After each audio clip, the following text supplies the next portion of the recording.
Nous sommes le 27 mars 2020. Nous en sommes à notre première semaine de confinement. Alors, les tortures n'ont jamais été, ou alors rarement, d'une sauvagerie pareille. Quotidienne, des nuits blanches. Ce qui veut dire quoi? Ce qui veut dire que les personnes qui pratiquent le harcèlement électromagnétique, celui-là même, contre lequel, on appelle ça la cybertorture aussi, les Nations Unies commencent une enquête. Ça veut dire donc que ce harcèlement électromagnétique est pratiqué par les personnes alentours qui sont disponibles, qui n'ont pas à se lever, qui est pratiqué également par les personnes qui travaillent la nuit et qui du coup continuent certainement sur leur ancien rythme et qui peuvent torturer plus confortablement, si je puis dire. Voilà. Mais ça veut dire aussi que ces personnes-là, qui sont de toute façon des personnes enrôlées, c'est des personnes qui sont enrôlées par des entreprises privées à qui l'armée, les complexes médico-militaires sous-traitent cette criminalité. Ces personnes...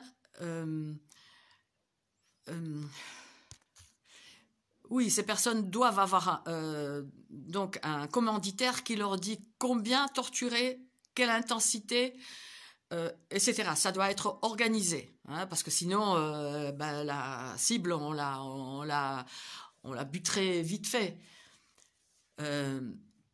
Voilà. Je note aussi que les tortures sont un peu différentes. Alors, on est comme les prisonniers dans les camps de concentration qui savaient quelle est la torture d'un tel ou tel.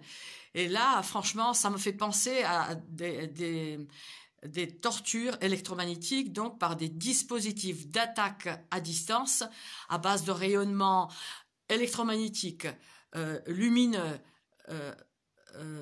thermique, acoustique. Ces tortures sont...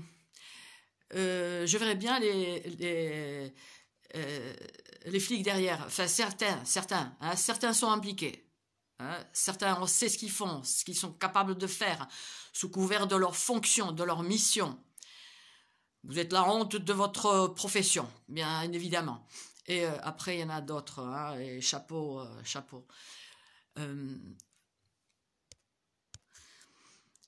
Je disais donc que les Nations Unies commençaient une investigation sur la cybertorture, suite à des milliers de plaintes à travers le monde. Là, ils ne peuvent plus se taire. Et vous pouvez trouver cette information sur la page d'Elizabeth Smithy, par exemple. Smithy, voilà. Elle est en anglais. Elle émane d'une autre association qui regroupe des cibles de harcèlement électromagnétique, de cette sauvagerie inouïe, de cette barbarie où on peut torturer à distance en pulsant sur une personne implantée, là